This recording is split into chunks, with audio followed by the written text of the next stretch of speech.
पता नहीं कब पंगत मिल जाए और पता नहीं कब बंदर लेके भाग भी जाए। जैसे आकाश से पतंग टूटती है, भले वो आपकी है, लेकिन टूटने के बाद कौन लूटेगा इसका ठिकाना नहीं। उसी तरह से आकाश वृत्ति होती है। ब्राह्मणों का जीवन, संतों का जीवन ऐसा ही होता है। किसी दिन मालपुआ तो किसी दिन मुट्ठी भर चना और किसी दिन ओभी मना।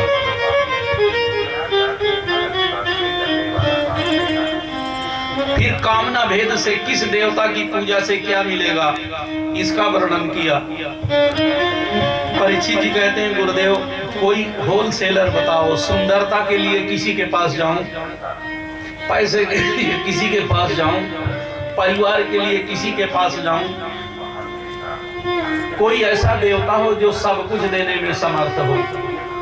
तो शुक्राचार्य जी मुस्कुरा के कहते हैं, अकामा सर्व कामो वा यजेत पुरुषम परम। सकाम निष्काम चाहे जैसे आप आराधना करो, भगवान श्री नारायण, भगवान श्री राम, भगवान श्री कृष्ण आपको सब कुछ देने में समर्थ हैं। इस तरह से राजर्षि परीक्षित का उत्तर देते हुए जब सुखदेव जी देखे इसका मन शांत हो गया है, तो शुक्राचार्य जी महाराज मंगलाचरण करते हैं। 3 अध्याय कथा सुनाने के बाद सुखदेव जी मंगलाचरण करते हैं। देखो, राजा परीक्षित ने एक साथ 6 प्रश्न किया। यद श्रोतव्यम अथो जाप्यम यद कर्तव्यम भी प्रभो स्मर्तव्यम भजनीयम वा ब्रूहि यद वा विपर्ययम्। हे गुरुदेव, जिसकी मौत निश्चित हो उसे क्या सुनना चाहिए, क्या जानना चाहिए, किसका ध्यान करना चाहिए, किसका भजन करना चाहिए, किसकी शरण में जाना चाहिए। यही 6 प्रश्न राजा परीक्षित ने किया और सुखदेव जी मंगलाचरण करते हुए ही 6 प्रश्न का उत्तर दे देते हैं। यद कीर्तनम यद स्मरणम यदीक्षणम यद वंदनम यद श्रवणम यदर्हणम लोकस्य सद्यो विघ्नो विकल्मषम् तस्मै सुभद्रश्रवसे नमो नमः। जिसका कीर्तन, जिसका ध्यान, जिसका दर्शन करना, जिसकी वंदना, जिसकी कथा सुनना संसार के सारे पापों का नाश कर देता है। ऐसे सुभद्र श्रवत सुंदर कीर्ति वाले भगवान श्री कृष्ण को बार बार प्रणाम है। वह कौन है? जिसका कीर्तन करने से कल्याण हो जाता है, तो हमारे भगवान श्री कृष्ण हैं।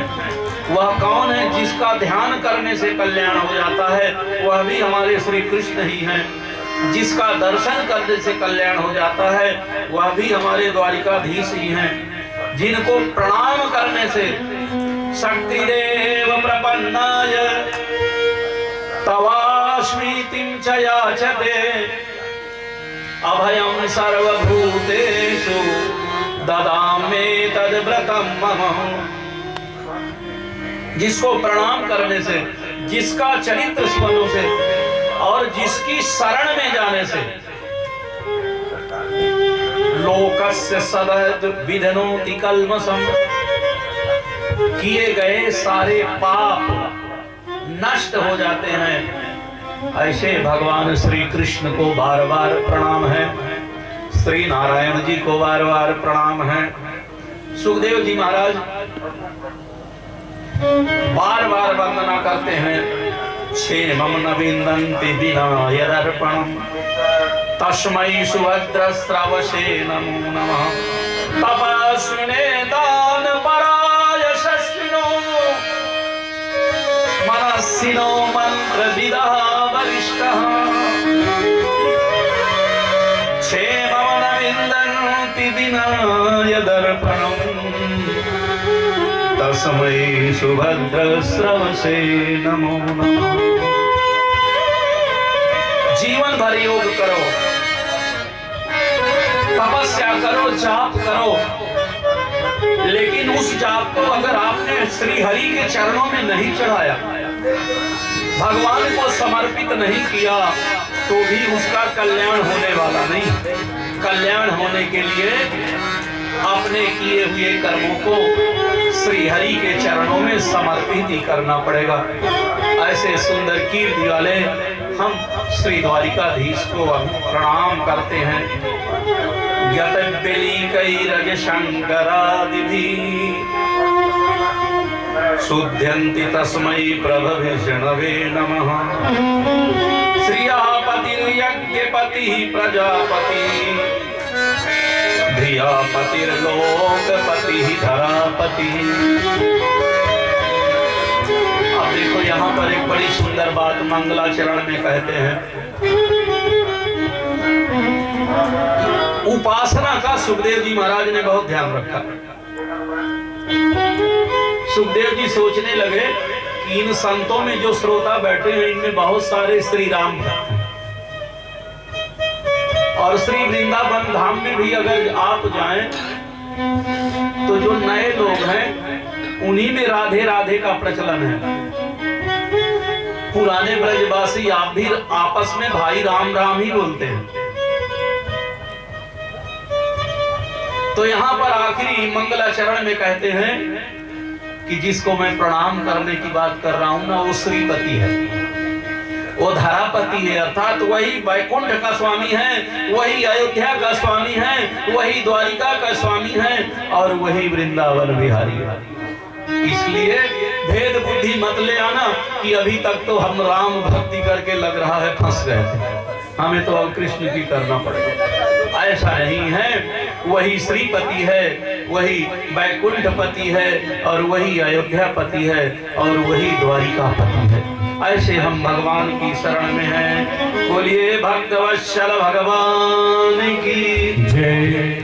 राजा परीक्षित ने सृष्टि विषय प्रश्न किया तो शुकाचार्य जी महाराज ने पुरुष सूक्त की व्याख्या की। भगवान के 24 अवतारों का वर्णन किया, और इसमें परीक्षित एक बड़ी सुंदर बात पूछते हैं सज्जनों, जो आज के समय में हर व्यक्ति को समझना चाहिए। राजा परीक्षित कहते हैं कि हे गुरुदेव, यज्ञ के कथा के 3 उद्देश्य हुआ करते, अथवा संसार में जो प्राणी है ना, वो कोई भी काम करता है तो उस कार्य के पीछे उसके 3 उद्देश्य होते हैं। कुछ लोग यज्ञ कथा अनुष्ठान इसलिए करते हैं कि हमारा नाम हो जाए,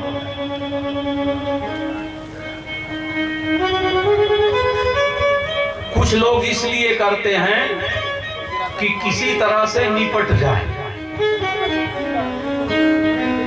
और कुछ लोग कहते हैं कि इसलिए होना चाहिए कि भगवान प्रसन्न हो जाए। तो जो यश के लिए करते हैं वो सामान्य भक्त हैं, लेकिन वह भी अच्छी बात है।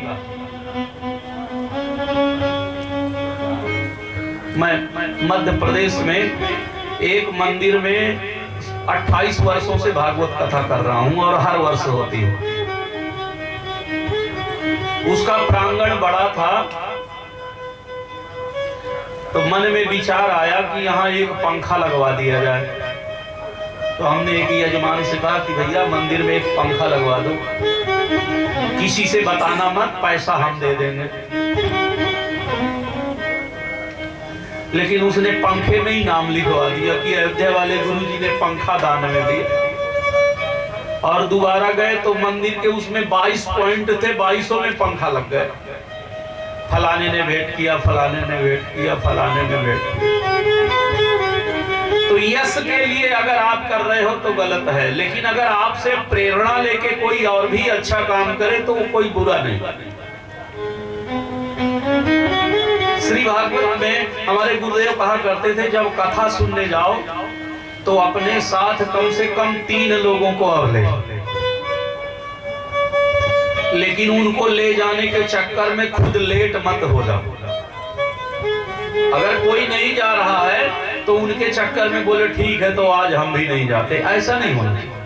सत्संग में जाइए, अगर किसी को ले जाएंगे तो उसके जीवन में जो सुधार आएगा उसका फल आपके जीवन में अच्छा होगा। इसलिए प्रेरित करना चाहिए, प्रेरणा देना बड़ी अच्छी बात है। राजा परीक्षित बोले, गुरुदेव मेरे बात एक समझ में नहीं आई कि देखो आज का समय जो है बड़ा विचित्र है, पूजा तो बहुत हो रही है। किसी भी पंडित जी के पास आप जाओ, पंडित जी हमें जाप कराना है, तो कहते हैं ठीक है अगले माह में करा देंगे। अभी क्यों नहीं? बोले अभी तो खाली ही नहीं है, अभी तो फला जगह भी पूजा है, फला जगह पूजा है, वहां से खाली होंगे तो आपकी कराएंगे।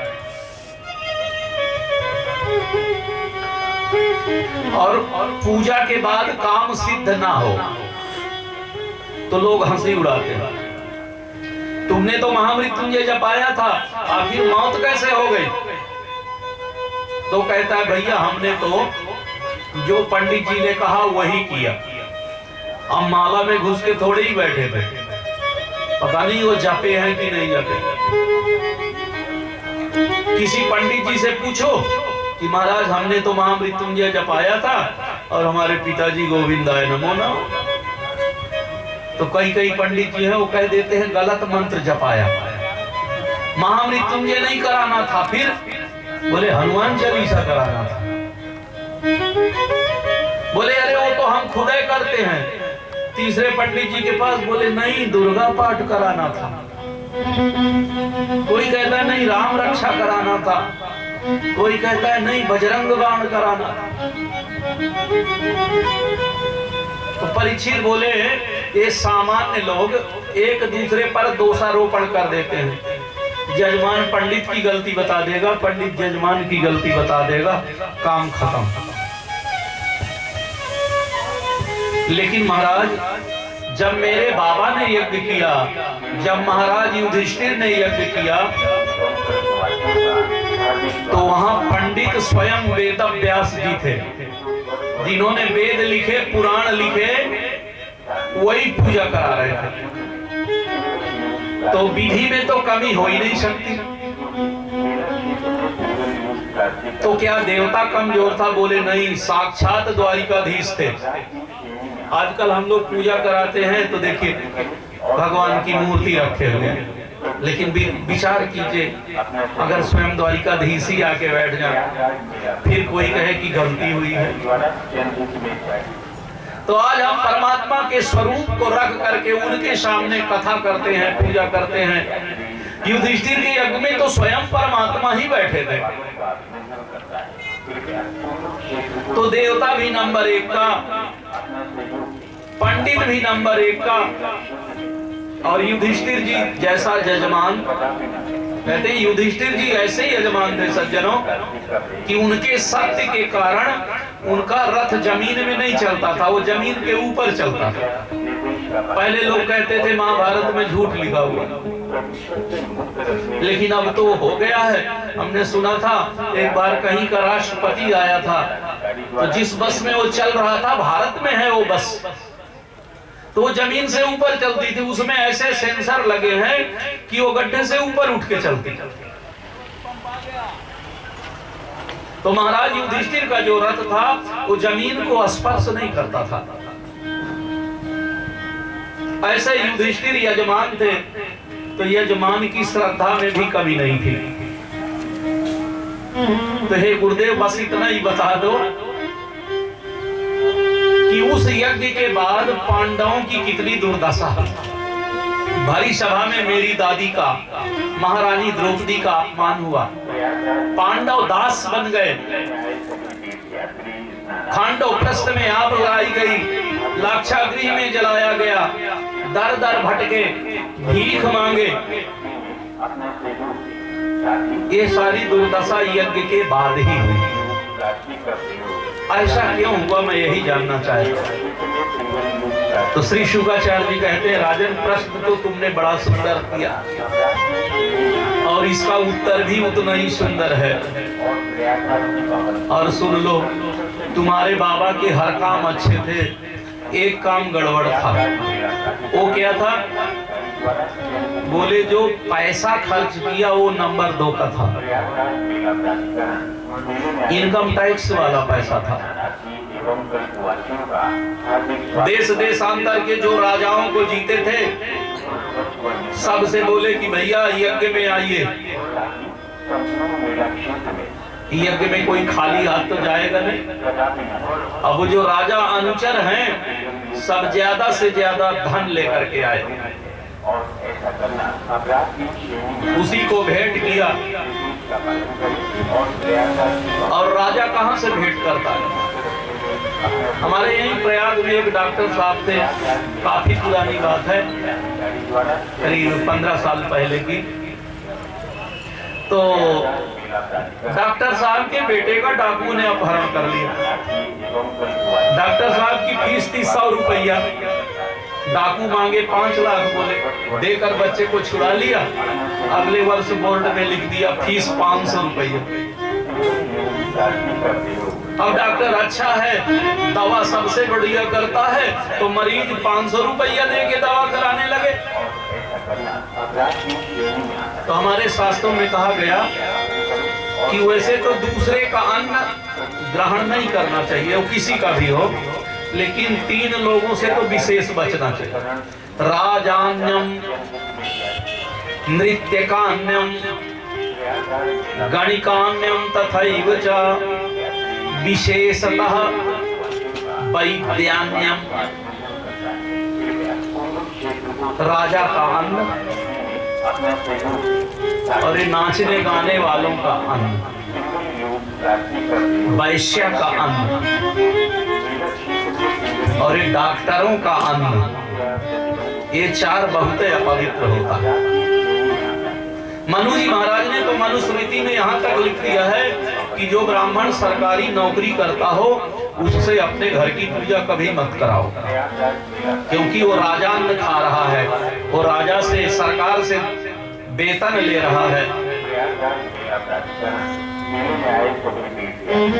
तो महाराज ये जो धन था नंबर 2 का था, और उसी को महाराज ने दक्षिणा में बांटा, उसी से यज्ञ किया, उसी से भंडारा किया। तुन्यायेन उपार्जितं द्रव्यम धर्म कार्ये प्रशस्यते। देखो, धर्म के कार्य में न्याय के द्वारा उत्पन्न धन ही व्यय करना चाहिए, और अगर धन अन्याय का है तो अन्यायेन उपार्जितं द्रव्यम फलमेतद् विपर्ययः। अगर धन अन्याय से पैदा किया गया है तो उसका परिणाम भी प्रतिकूल आएगा, परिणाम अनुकूल नहीं आ सकता। ऐसा शुकाचार्य जी ने बताया। राजर्षि परीक्षित बोले, गुरुदेव हमें पता नहीं था, ऐसा भी हो सकता है कि इनकम टैक्स में पैसा मांगो। और आजकल यही होता है सज्जन, दुर्गा पूजा होगी रोड शाम, क्यों? बोले इतना चंदा दोगे तो निकलोगे। आजकल तो होली का चंदा मांगने लगे, इतना पैसा दो होली होगी। यही अन्याय का धन है।